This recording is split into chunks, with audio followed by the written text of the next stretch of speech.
Hello friends, Dr. Vivek Sharma, Associate Professor, Department of Botany, Government Mira Girls College, Udaipur. हम क्रेसुलेशन acid metabolism के बारे में बात करेंगे। इससे पूर्व हम C3 प्लांट्स, C4 प्लांट्स के बारे में पढ़ते आए हैं। अब हम क्रेसुलेशन एसिड मेटाबॉलिज्म कैम रोबिस्को की साइट पे CO2 के एसिमिलेशन का ये तीसरा मैकेनिज्म है। दो मैकेनिज्म पौधों के द्वारा CO2 एसिमिलेशन का पढ़ चुके हैं C3 और C4 साइकिल के अंतर्गत। सकुलेंट्स प्लांट्स जो कि बहुत ही हॉट और ड्राई एनवायरमेंटल कंडीशंस में उगते हैं, जो कि जीवन के लिए बहुत ही प्रतिकूल हैं, और ऐसी परिस्थिति में CO2 का फिक्सेशन कैम के द्वारा ही हो पाता है। और ये कैम साइकिल सर्वप्रथम कैसुलेसी फैमिली के मेंबर्स में पाई गई, जैसे ब्रायोफिलम के अंदर, सीडम के अंदर, कैलेंचू के अंदर, और इसीलिए इसका नाम क्रेसुलेशन एसिड मेटाबॉलिज्म या कैम पड़ा। और अब ये कई एंजियोस्पर्म में भी देखी गई, जैसे ओपेंशिया के अंदर, नागफनी के अंदर, ऑर्किड्स के अंदर, पाइनएप्पल के अंदर, अनानास के अंदर, वेनिला, एगेवे और काफी पौधों में। वाटर टेंशन जब बहुत ज्यादा होता है, यानी सॉइल में भी और एयर में भी जल की न्यूनता होती है, और उस समय पे बाहर वातावरण में काफी गर्मी होती है, और उस समय पे पौधे दिन के समय पे अपने स्टोमेटा क्लोज कर लेते हैं, और जिसकी वजह से वाष्पोत्सर्जन के द्वारा जल की हानि रुक जाती है, परंतु इसके साथ ही प्रकाश संश्लेषण के लिए गैसेस का आदान प्रदान भी रुक जाता है। इस परिस्थिति को बचाने के लिए एक बहुत ही सिंपल और इफेक्टिव सॉल्यूशन जो कि कैम प्लांट्स ने इजाद किया, वो ये था, सरल और कारगर जो हल था वो ये था कि दिन के समय पे जब वातावरण में बहुत ज़्यादा गर्मी हो और कंडीशंस बहुत ही एडवर्स हों, तो उस समय पे स्टोमेटा या रंध्र बंद हो जाएं, और रात्रि के समय पे जब टेम्परेचर काफ़ी कम हो जाता है, उस समय पर स्टोमेटा खुल जाएं ताकि गैसेस का आदान प्रदान हो सके। अब हम इसके अंतर्गत कैम प्लांट्स की विशेषताएं या कैरेक्टरिस्टिक्स के बारे में बात करेंगे। पहला है कि दे fix atmospheric CO2 in dark and accumulate large amount of malic acid. रात्रि के समय पर कैम प्लांट्स जो हैं CO2 को स्थिरीकरण करते हैं, CO2 का, और मैलिक एसिड को इकट्ठा करते हैं, और दे show diagonal pattern of organic acid formation, यानी ये जो हैं दैनिक पैटर्न दर्शाते हैं कार्बनिक अम्ल बनाने के संदर्भ में। ये they accumulate organic acid in leaves at night. रात्रि के समय पे अपने पर्णों में के अंदर, ये क्लोरोप्लास्ट के अंदर और मेसोफिल सेल्स के अंदर ये ऑर्गेनिक एसिड इकट्ठा कर लेते हैं, और दिन के समय पर ये ऑर्गेनिक एसिड की जो सांद्रता है, कंसंट्रेशन है, वो कम हो जाती है। दे आर यूजुअली सकुलेंट्स, ये ज्यादातर मांसलोभित हैं। The vacuoles normally function as a site of accumulation of organic acid, और जो इनमें रिक्तिकाएं हैं वो कार्बनिक अणु के एकत्रित करने का स्थल का कार्य करती हैं। Next is they possess xerophytic characters. उनमें मरुद्भिदी लक्षण पाए जाते हैं, जैसे थिक क्यूटिकल यानी मोटी उपशर्म, संकन स्टोमेटा गर्तमय रंध्र, fleshy stem and leaves with low transpiration ratio और लो ट्रांसपिरेशन रेट्स, यानी मांसल तथा तना तथा पर्ण और कम वाष्पोत्सर्जन अनुपात के साथ। थॉर्न्स एंड रिड्यूस्ड लीव्स, जो पर्ण हैं वो कांटों में रूपांतरित हो जाती हैं। इनमें स्कोटो एक्टिव मूवमेंट पाया जाता है, यानी तिमिर सक्रिय रंध्र गति पाई जाती है, यानी स्टोमेटा इनमें रात्रि के समय खुलते हैं और दिन के समय पर ये बंद हो जाते हैं। और मैक्सिमम जो इसमें गैसियस एक्सचेंज है, यानी अधिकांश गैसों का आदान प्रदान रात्रि, और CO2 का स्थिरीकरण जो है वो रात्रि में। दे show decrease in starch content during night and increase during the day. इनमें रात्रि के समय पे स्टार्च कंटेंट जो हैं वो कम रहते हैं, डिक्रीज रहते हैं, और दिन के समय पर बढ़ जाते हैं। Chlorophyll sales contain large storage vacuole. जो क्लोरोफिलस सेल हैं जिनमें क्लोरोफिल की उपस्थिति होती है, उनमें काफ़ी बड़ी संख्या में एकत्रण रिक्तिकाएं पाई जाती हैं। They possess high level of phosphoenol pyruvate and active decarboxylase enzyme. उनमें उच्च स्तर का फॉस्फोइनोल पायरेट और सक्रिय डिकार्बोक्सिलेज एंजाइम की उपस्थिति होती है। अब हम इसमें मैकेनिज्म के बारे में बात करें, यानी क्रियाविधि की बात करें, तो कैम्स जो प्लांट्स हैं उनमें क्रियाविधि C4 प्लांट से काफ़ी सिमिलर होती है। जैसा कि C4 प्लांट के अंदर C4 एसिड्स का बनना ये मेसोफिल सेल्स में होता है, और ये स्पेशली यानी स्थानिक रूप से पृथक होता है from decarboxylation of C4 acids और उनका वापस रीफिक्सेशन CO2 का कैल्विन साइकिल के द्वारा। ये बंडल शीट सेल में होता है, यानी दोनों पृथक पृथक कोशिकाओं में होता है। और परंतु कैम प्लांट्स के अंदर C4 एसिड्स का बनना और ये टेम्पररीली और स्पेशली सेपरेटेड होता है, यानी कालिक रूप से और स्थानिक रूप से दोनों से पृथक होता है। रात्रि के समय पे कैम प्लांट्स के अंदर CO2 जो है फॉस्फोइनोल पायरेट के द्वारा ग्रहण की जाती है इन the presence of enzyme phosphoenol pirate carboxylase की, जो कि साइटोसोल में होता है। और फिर ऑक्सैलो एसीटेट का निर्माण होता है और फिर उससे मैलेट बनता है, और मैलेट जो है वो वैक्यूल्स में स्टोर हो जाता है, एकत्रित हो जाता है, और पूरी रात्रि ओवरनाइट वो वैक्यूल्स में रहता है। दिन के समय पे जो स्टोर्ड मैलेट है या मैलिक एसिड है वो ट्रांसपोर्ट हो जाता है क्लोरोप्लास्ट के अंदर, यानी उनका परिवहन क्लोरोप्लास्ट में हो जाता है, और वहां पर ये डीकार्बोक्सिलेटेड होता है NADP मैलिक एंजाइम से।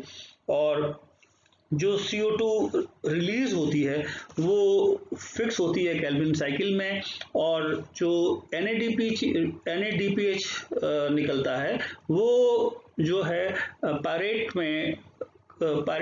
में बनने में काम आता है, और उससे फिर वो स्टार्च में परिवर्तित हो जाता है। नाउ कैम साइकिल को हम दो पार्ट्स में पढ़ सकते हैं, दो पार्ट्स में कंप्लीट होती है। पहला है एसिडिफिकेशन, जो कि अंधेरे में होता है, रात्रि में होता है, और दूसरा है डी एसिडिफिकेशन, जो कि लाइट में होता है, प्रकाश में होता है। इस चार्ट में हम देख रहे हैं कि कैम साइकिल कैसे ऑपरेट करती है। इसमें आप देख रहे हैं कि ये रात्रि के अंदर जो वातावरणीय CO2 है, एटमॉस्फेरिक CO2 है, ये जल से मिलकर के बाइकार्बोनेट आयन बनाती है, और फॉस्फोइनोल पायरेट्स के संग जुड़ करके ये फॉस्फोइनोल पायरेट कार्बोक्सिलेज एंजाइम्स की उपस्थिति में ऑक्सैलो एसीटेट का निर्माण करती है, जो कि 4 कार्बन ऑर्गेनिक एसिड है। और इससे फिर NAD मैलिक डिहाइड्रोजनेज की प्रेजेंस में मैलेट का निर्माण होता है, मैलिक एसिड का निर्माण होता है, और ये वैक्यूल्स में एकत्रित हो जाता है रात्रि में। अब दिन के समय पे जब स्टोमेटा क्लोज होते हैं, CO2 अंदर नहीं आ पाती और जल बाहर नहीं जा पाता है ना, बहुत गर्मी होती है बाहर, तो अब मैलिक एसिड जो है वो साइटोसोल में आ जाता है, और वहां पर ये CO2 और 3 कार्बन पायरेट में परिवर्तित हो जाता है, और पायरेट बाद में स्टार्च में परिवर्तित हो जाती है, और जो CO2 है वो कैल्विन साइकिल के थ्रू जाकर के शर्करा का निर्माण करता है।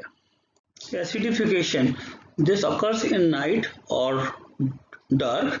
यहाँ पर जो स्टोर्ड कार्बोहाइड्रेट हैं वो परिवर्तित हो जाते हैं 3 carbon compound phosphoenol pyruvic acid के अंदर ग्लाइकोलाइसिस के द्वारा, और ये जो CO2 है ये डिफ्यूज कर लेती है स्टोमेटा के थ्रू, क्योंकि रात्रि में स्टोमेटा खुले होते हैं, और एटमॉस्फेरिक CO2 जो है वो सर्वप्रथम जल के संग जुड़ती है कार्बोनिक एनहाइड्रेज एंजाइम्स की उपस्थिति में, और बाइकार्बोनेट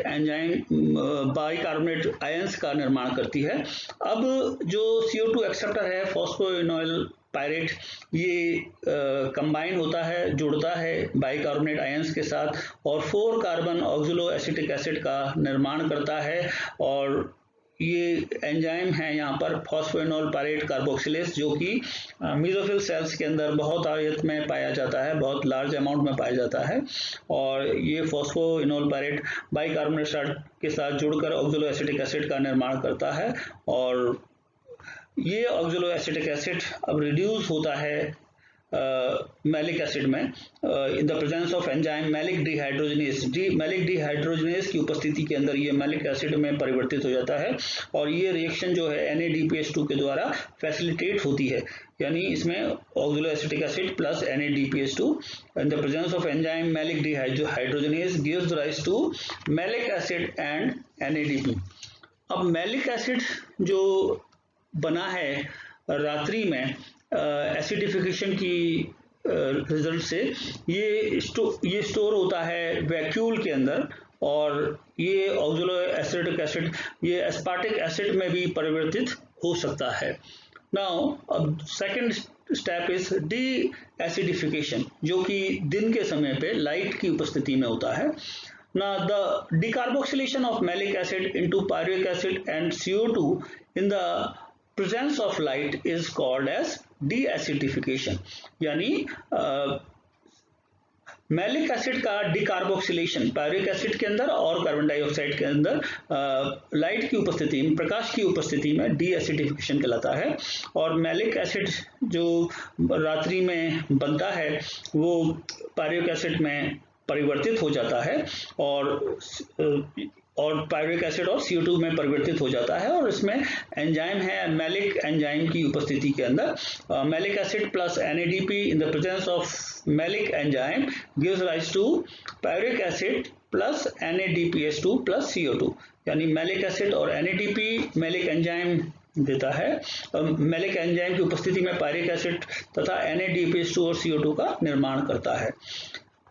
अब ये जो पायरुविक एसिड बना है ये या तो ऑक्सीडाइज होता है CO2 के अंदर क्रैब साइकिल के द्वारा, या वापस ये रिकन्वर्ट हो जाता है फॉस्फोइनोल पायरेट और फॉस्फोग्लिसरिक एसिड के अंदर, और शुगर को सिंथेसाइज करने के लिए C3 साइकिल के द्वारा।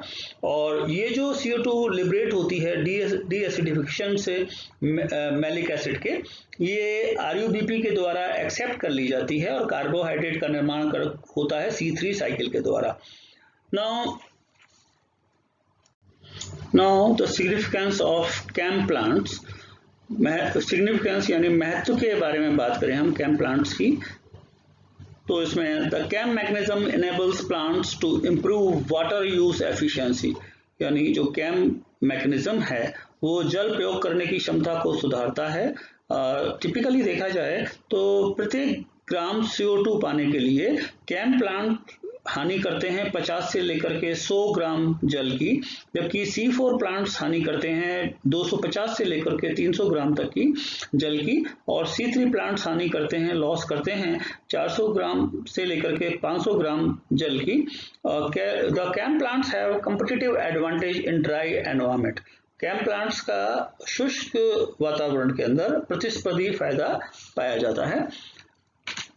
As CAM plants are able to fix CO2 in dark, जैसा कि आपने अभी तक पढ़ा कि CAM प्लांट जो है वो रात्रि में अंधेरे में CO2 का स्थिरीकरण करते हैं, इसलिए वो लंबे समय तक दिन में लाइट की उपस्थिति में भी बिना CO2 के सर्वाइव कर लेते हैं।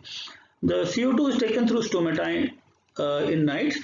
CO2 जो है कार्बन डाइऑक्साइड वो रंध्रों के द्वारा रात्रि में ली जाती है, जिसकी वजह से प्रकाश संश्लेषण अवरोधित हो जाता है, ऑर्गेनिक एसिड और कार्बोहाइड्रेट ये भी अवरोधित हो जाते हैं। इसलिए ये प्लांट की ग्रोथ है, वृद्धि है, वो स्लो हो जाती है, धीमी हो जाती है। इसलिए जो CAM प्लांट्स हैं वो जनरली स्लो ग्रोइंग होते हैं, और ये जो हैं दे आर ड्राउट रेजिस्टेंट, शुष्क प्रतिरोधी होते हैं, जिनमें जीरोफिटिक यानी मरुद्भिदी अनुकूलताएं पाई जाती हैं, जैसे फ्लैशी लीव्स यानी मासल पर्ण पाए जाते हैं, और पर्ण की अनुपस्थिति के अंदर इनका जो तना है वो फूल जाता है, स्वेलन हो जाता है, और प्रकाश संश्लेषण का काम करता है। ऐसे तने को हम फिल्लोक्लेड या प्रणव स्तंभ भी कहते हैं। इसके अलावा इनमें संकन स्टोमेटा यानी गर्तमय रंध्र पाए जाते हैं, थिक क्यूटिकल पाया जाता है, मोटी उपचर्म पाई जाती है, थॉर्न्स पाए जाते हैं, कांटे पाए जाते हैं, वेल डेवलप्ड जाइलम पाया जाता है। अब हम C3, C4 और कैम प्लांट्स के फोटोसिंथेटिक फीचर्स को हम देखें तो सर्वप्रथम हम इसमें कंपेयर करें तो क्रेंच एनाटॉमी की बात करें तो C3 प्लांट्स में ये नहीं पाई जाती, C4 प्लांट्स में ये पाई जाती है और कैम प्लांट्स में ये नहीं पाई जाती। CO2 एक्सेप्टर कि हम C3 प्लांट्स के अंदर राइबोलोज बिसफॉस्फेट होता है, C4 के अंदर फॉस्फोइनोल पायरेट होता है, कैम प्लांट्स में भी फॉस्फोइनोल पायरेट होता है। CO2 फिक्सेशन प्रोडक्ट जो है वो C3 प्लांट्स के अंदर 3-PGA होता है, फॉस्फोग्लिसरेट होता है, और C4 प्लांट्स के अंदर ये ऑक्सलो एसिटिक एसिड होता है, और कैम प्लांट्स के अंदर ये ऑक्सलो एसिटिक एसिड और दूसरे C4 एसिड्स होते हैं। इसी तरह से कार्बोक्सिलेज की बात करें तो C3 प्लांट्स के अंदर ये RUBP कार्बोक्सिलेज एंजाइम होता है, जबकि C4 के अंदर फॉस्फोइनोल पायरेट कार्बोक्सिलेज और RUBP कार्बोक्सिलेज होता है। इसी तरह से कैम प्लांट्स के अंदर PEP कार्बोक्सिलेज और RUBP कार्बोक्सिलेज होता है। CO2 फिक्सेशन की बात करें तो C3 के अंदर ये लाइट में होता है, प्रकाश में होता है, C4 में भी ये लाइट में होता है, और कैम के अंदर ये डार्क में C4 साइकिल होती है और लाइट में ये C3 साइकिल होती है। इसी तरह से अगर हम फीचर्स की बात करें तो इसमें ऑक्सीजन इनहिबिशन ऑफ फोटोसिंथेसिस की बात हम करें तो इसमें C3 के अंदर होती है और ऑक्सीजन से इनहिबिशन होता है, C4 में नहीं होता है और कैम प्लांट में होता है। क्लोरोप्लास्ट की बात करें तो यहाँ पर एक ही प्रकार का क्लोरोप्लास्ट पाए जाते हैं और मोनोमॉर्फिक टाइप के, और C4 में 2 प्रकार के होते हैं, बंडल शीथ सेल में और मेसोफिल सेल्स में अलग अलग प्रकार के पाए जाते हैं। कैम प्लांट्स के अंदर खाली एक स्ट्रक्चर होता है। और फोटो रेस्पिरेशन की अगर हम बात करते हैं तो C3 प्लांट में काफ़ी हाई पाया जाता है, C4 में काफ़ी स्लाइट होता है, वो भी बंडल शीथ सेल में होता है, या तो होता नहीं है, होता है तो बहुत ही कम होता है, वो बंडल शीथ सेल में होता है, और कैम प्लांट्स में बहुत कम होता है। ट्रांसपिरेशन C3 में काफ़ी हाई होता है, C4 में लो होता है, और कैम के अंदर वेरी लो होता है, बहुत कम होता है। और प्रोडक्टिविटी इसमें C3 में लो टू हाई है, C4 के अंदर हाई है, और कैम में लो टू हाई है। CO2 compensation point C3 plant के अंदर काफ़ी हाई है, 25 से लेकर के 100 ppm तक CO2 का फिक्स कर पाते हैं ये। C4 के अंदर लो है, 0 से लेकर के 10 ppm तक होता है, और कैम प्लांट्स के अंदर भी लो है, ये 0 से लेकर 5 ppm तक होता है। टेम्परेचर 30 से लेकर 40 डिग्री सेंटीग्रेड तक इसका effect on CO2 Uptake, temperature effect on CO2 Uptake 30 to 40 degree centigrade की हम बात करें तो इसमें C3 में इतना टेम्परेचर ये पे जो CO2 अपटेक है वो इनहिबिट हो जाता है, जबकि C4 के अंदर और कैम प्लांट्स के अंदर ये प्रमोट होता है। थैंक्स।